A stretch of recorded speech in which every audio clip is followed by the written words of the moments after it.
For those of you who don't know who I'm talking to, this is Doc Pete Chambers, who is like the closest person I know to a superhero. He is a let's see, you've had a Purple Heart, Bronze Star Medal, Meritorious Service Medal, Combat Medical Badge, 12 deployments in Operation Iraqi Freedom and Enduring Freedom. You helped out in 9/11, Special Operations Surgeon for the Green Berets. You are a flight surgeon. Anyway, you are the closest person I've ever met to a superhero. So thank you for Well, joining. yeah, And you're kind. uh, how is the campaign trail going? Well, it's going well. One thing to clarify, even though I had 12 deployments, just so people don't go, oh, yeah, three of them are combat deployments. The other ones are special operation deployments, but three combat deployments, just to keep the record straight. Um, yeah, the campaign it is drinking from a fire hose on information, everything from what are you going to do about my taxes to do you know about the AI data centers in Abilene? I mean, it's Right. amazing, but it's one of those things where if you're a Swiss Army knife, which I guess that's what my career created me to be, is you can handle a lot of things and you can lead, definitely can do that. And then you can assimilate. As I was listening to your previous interview with Dr. K, she's an amazing person, but what you have to be able to do is take all these things and assimilate them back down to the citizens to explain why your system is better, and why action is always better than inaction, and polling with someone before you make a decision. But then how to decentralize big government really from the state level down to give sovereignty back to people, which is what we're doing. But that is the best part of my job. It's just explaining it, and watching the eyes open up has been amazing to me. And watching the response from the grassroots is overwhelming. So imagine you're going to small towns all across Texas. I mean, I'm sure you're doing the big cities as well. What Sure. what are people saying that they want? What are people craving that they're not getting from King Abbott? Right. What I've noticed, and I've worked for the current governor several times. Once during the COVID operation, we'll talk about that, I'm sure. I was a liaison from the Texas Military Department to the governor's staff, and then also on Operation Lone Star. But what I'm seeing is they're tired of seeing optics, and they're tired of seeing decision-making processes that are based on things that are not the center of gravity in my book, which is people. The center of gravity for them is corporate profit. It's how many different type of technologies can we lure in? How many H-1B visas can we give to people to take the jobs away from Texans? Right. This is just fact. I'm not. There's no mudslinging. If we just look at the facts, how much more money can we tax from the middle class to truly make it about impossible for a young family to start out and to buy a house? There's just so many things, but I have to develop a plan, plans, and I've got groups of people working on different task forces in order to do that. And these are just average, everyday Texas people in these different specialty fields that are now jumping on board and saying, okay, we're going to act like you're the governor now, and we are part of your task force. So I don't have to develop all the plans.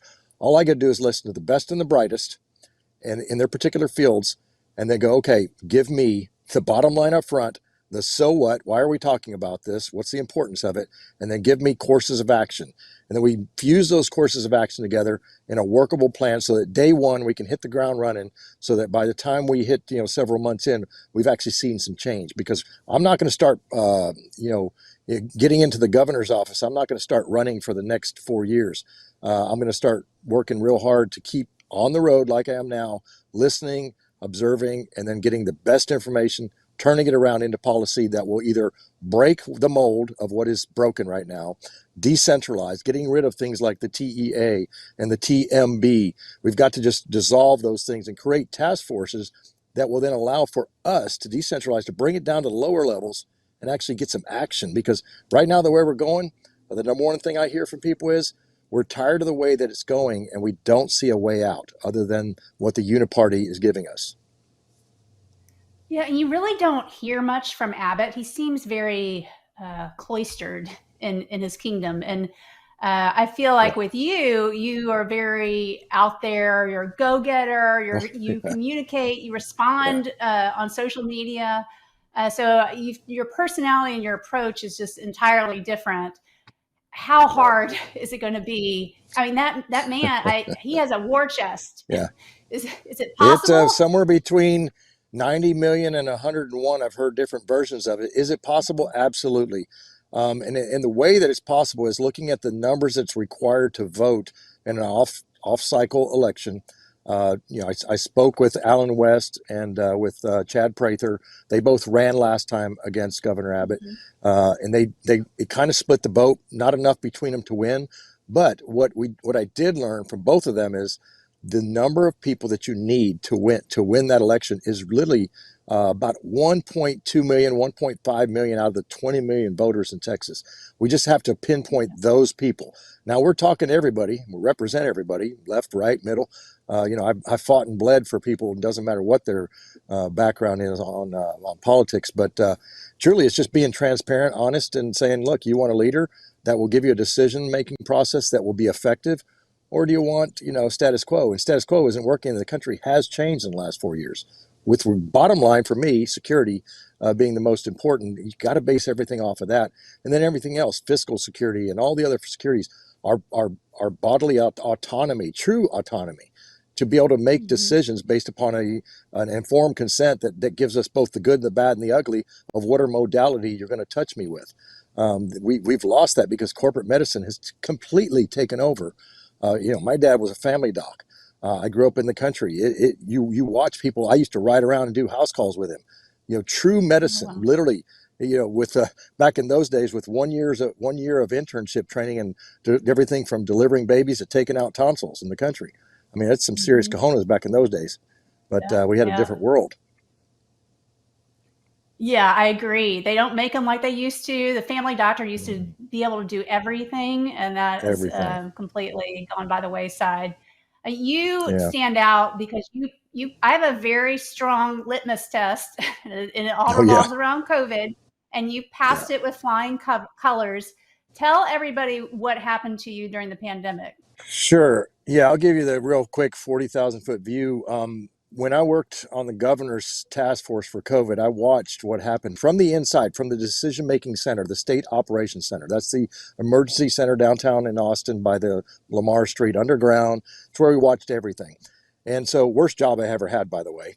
But I watched them as they spent millions, tens of millions of dollars within a week, $54 million within the first week and a half on things like ventilators, on extra bed space, on extra supplies needed for all the ancillary services, the wraparound of that, the the PCR tests that came from China. I went down to go pick them up, and I'm looking at these boxes, and they're literally down in a big warehouse in San Antonio, and they're from China. And I'm like, what is this? What are we doing? I'm a bioweapons expert, right? That's what I'm supposed to have. One of my subspecialties and as a Green Beret flight surgeon was that. And so I'm looking at these things. I'm saying, wait a minute, coronavirus. That's the common cold. Okay, hold on. They gain a function, and I didn't know. I didn't know what it was, right? We didn't know, but we did know that it wasn't normal. So you hear a hoofbeat. The saying in medicine, you think about a horse and not a zebra. So you're going, Yeah. wait a minute, something's just off here. Well, then I got shipped to the border, Operation Lone Star, and I got down there with 600 soldiers. We increased to 6,000 soldiers, and I was the task force surgeon. It was my job, with a bunch of PAs that worked for me, to take care of those troops, to keep them safe, to keep the mission going, and all those things. And when the people that were coming in on sick call were the ones that had already taken the shots, when they came to the border, I noticed another problem. Then my first case, Mhm. 27-year-old with myo and pericarditis. My second case, 30-year-old that had a stroke that took a couple years to rehab, Oh. just his speech alone. That's not normal Army medicine, right? My people get hurt by, you know, um, worms, wheezes, and weird diseases, but also, falling out of planes and not landing right. The typical trauma stuff that I had to deal with, getting shot downrange. That's what I dealt with. I never had to deal with this kind of medicine at a young age. So here's Teresa Long. She comes along, a doctor, a doc out of Fort Rucker, and she says, look at the DMED data, Pete. So I look at the Defense Medical Epidemiology database and went, whoa. So then they asked for a whistleblower. So it was Senator Johnson out of Wisconsin. Need some whistleblowers. There were four of us out of the whole DOD, 4 doctors that said, okay, 4 doctors and a researcher, Mark Bashaw, Sigloff, Sam Sigloff, and Teresa Long, and myself. And then I testified in a federal court case against the DOD, which is not a good idea if you want to maintain your job in the DOD. I got persona non grata pretty quick, and that's okay. We took the hit. I've been chewed out before, and we testified, and we found out that number one, they weren't safe. We're talking about the vaccines, not effective, and we could do it by lesser intrusive means. Bingo. Enough said. We're done. The shot mandates come down. Of course, it took us a long time. We lobbied. I got out of the military, and that case went to a moot point because the mandates were dropped. But the evidence that we put in the record, the DMED data, which showed astronomical 11x rise in neurologic disorders, just in the military alone, that right there, the most accurate system in the country when it comes to reporting, because it's military medicine, and they're watching every number. And what happens to the system? It goes down the day after we reported it. It breaks. The system breaks. The DMED data is gone. And then they bring it back up, and it's been changed. And we're like, wait a minute. Okay, so we saw a problem. And so now that's where we're at. So I get on Alex Jones, very first show I ever did. I'm like, look, I live in Central Texas. He lives down the road. I got to meet with him. He brings me on the show. I never even watched one show of Alex's in my life, but I was like, I need to get this out to the biggest person I can. And that's where it started. And then I obviously came out of the shadows of Green Beret world into this world that we live in, which is media and all this. Well, thank you for standing up, because I know it costs you, and me, I think we are on a, once you go down this path and start fighting, we're just not going to give up until Nope. we actually win. And so what, you've seen what I've been going through with the medical board.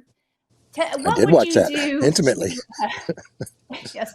What would you do to fix Texas in terms of our healthcare system in Texas?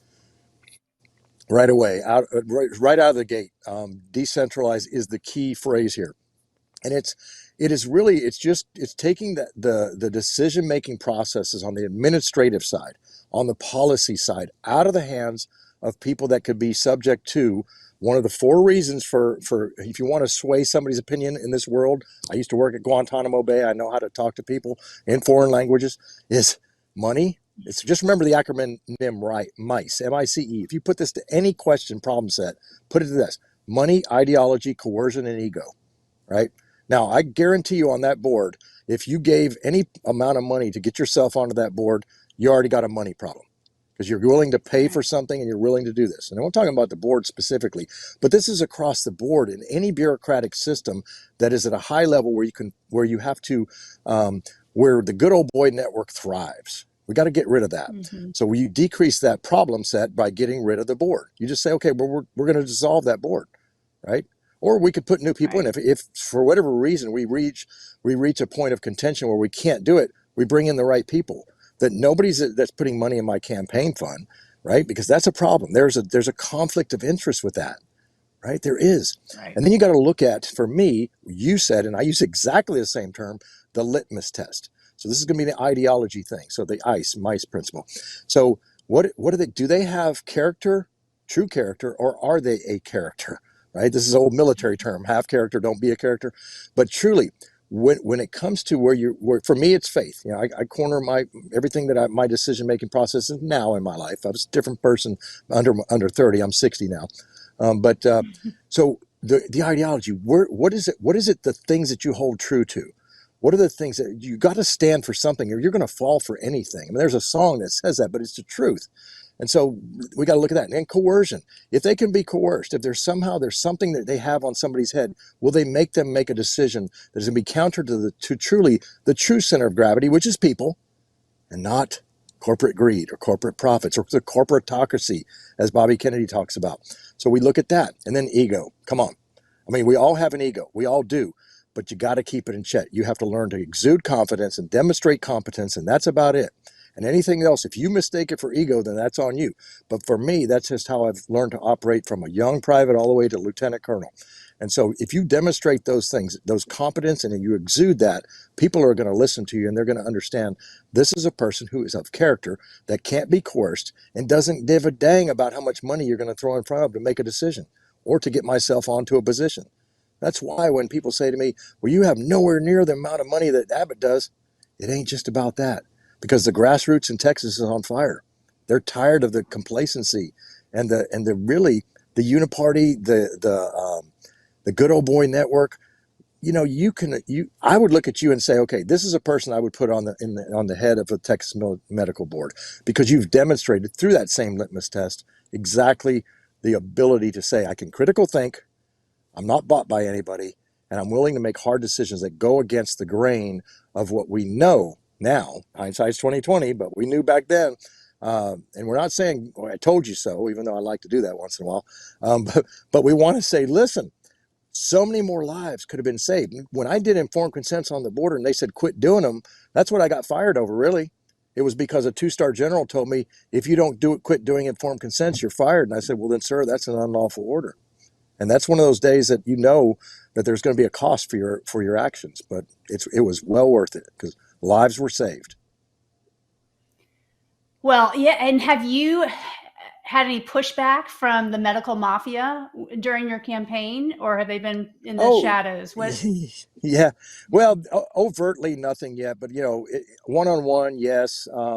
When you're considered that persona non grata, you already learn to walk in it. You kind of, at this point, you relish in it, and you just say, you know what, I can at least look at myself in the mirror and know that we did what was right, right? But yes, pushback, absolutely, because a lot of times, especially corporate world, now when you start talking about periphery of Texas, easy, we win all day long. But when it comes to big corporate areas like Houston, Austin, San Antonio, Dallas, Fort Worth, we're seeing a mix, but we're seeing people also coming across and saying, in that same system, coming up and whispering to me, hey, I'm behind you, bro. Like, I get it. Good. Now, they're not going to say anything openly because there's still a certain modicum of they want to maintain their careers and their positions. But that's just human nature. I mean, there's always going to be different levels of courage, and personal courage is harder than physical courage all day long. Agree, Yeah. agree. And I'm Hmm. excited you're coming to Houston in November. So hopefully we can persuade some Yeah, people from this we communist will. Yeah, total. Yeah, we're. exactly. It's communist. Yeah. Mhm. It is. It is. I mean, it's. I have migrated a little bit west of the medical complex, which feels a little more friendly, but even there, it's not Hmm. safe. But we're going to Right. see you the evening of November 12th, I believe. We're going to host a little event, Yep. people that want to come see you. And then you will be doing a luncheon on the 13th at BizPAC's organization. For those Hmm. of you who are interested in meeting the wonderful Doc Pete Chambers. How can people best help you and support you? Do you need money, or do you need people to spread the word? I mean, I'm sure you need money, but I would say the former at how this can time. Uh, and truly, yeah, great. DocPeteChambers.org. That's the website. DOC Pete Chambers with an S.org. There's a donate page. But there's also a place where you can call and volunteer. And we finally got that system pretty robust now. It just took a little while. And it's pretty robust. We've got about 500 volunteers in the state right now, and it's growing. They're telling 2 friends and so on. So that's a good thing. The volunteer, the canvassing, the door knocking, all those things, the signs, they're ready to go. They're going right now. They're doing it. And we are approaching the date that we actually officially file for the position. Now you have your first filing, which is your treasurer, but now we will be going November the 8th is the date to actually file. People will see us. You get shadow banned, by the way. I don't know if you've ever experienced this, but yeah, rhetorically speaking, never. yeah, but yeah, never. But you get shadow banned because you don't show up on, who's running in the race, and they'll say, well, we don't even see your name on the list. I'm like, well, it depends on who posted it, right? You got to look and see Right. who really posted it. But it's okay. We'll get there. I know that all things work together for the good, right, of those who love the Lord and called according to his purpose. I believe I feel called. I didn't want to do this job. I was asked to do it by a bunch of folks. But we've got some great people behind us who are staying in the shadows till the very end, because we have to crescendo, right? So I've got to make sure that, I don't care about endorsements. That's not a thing for me. It is in this sense because this is an endorsement, but it's also a if I'm staying true to my word, grassroots, I'm not taking money from other countries, other entities that represent other countries. I've only worn two flags in my life, a U.S. flag on my left shoulder and a Texas flag on my body armor. That's the only two flags I Mhm. have. So I have no allegiance to anywhere else, just these places. And so for me, it's how you can help right now truly is, I joke about this. I say, I got to put diesel in the tank, but I've got to advertise. And so we're finally getting our advertising campaign on board, videos, things like that to come out and so that we can get the name recognition. And that requires a, minimum of, just to be transparent here, $50,000 a month is to be legit. Mhm. Right now, he's got, Mhm. 10 million, 20 million a month. We can't do that. But we can at least do that to make the mark, as I said, transparent of the 1.5 million voters. That would give us a cushion to win this election wholeheartedly. If we mobilize the 2 million veterans in Texas, we completely win. Yep. Yeah. Well, you're giving me hope. I mean, $50,000 a month is doable, right? So I have 600,000 followers. So if all of Yeah, you just pitch in a few dollars, we could make yeah. that happen very easily. When is the Thank you. primary? The 3rd of March. So the 2nd of March is Independence Day for Texas, right? The Republic of Texas. Just remember, the 3rd of March is a primary. That's going to be what I'm going to call Liberation Day. We'll beat a Democrat handily down in November, but we've got to get through this primary. The primary is primary. We've got to get that. Yeah. Yeah, Well, good luck. I'm going to be following you yeah. with Thanks. eager interest and sharing as much as I Yeah, can. And I wish you best of luck. And thank you for doing this because I know it is very difficult. it is. It's the worst thing I've ever had to do, but it's great. Well, that says a lot because you have been through hell. So, all right. Yeah, Well, thanks there's so nobody much. shooting And at us, so that's good. Yeah, yeah, yeah. All right. Well, great to see you, Doc. And I thank look Doc forward to Larry. seeing you in a few weeks in Houston. Yes, ma'am. Thank you.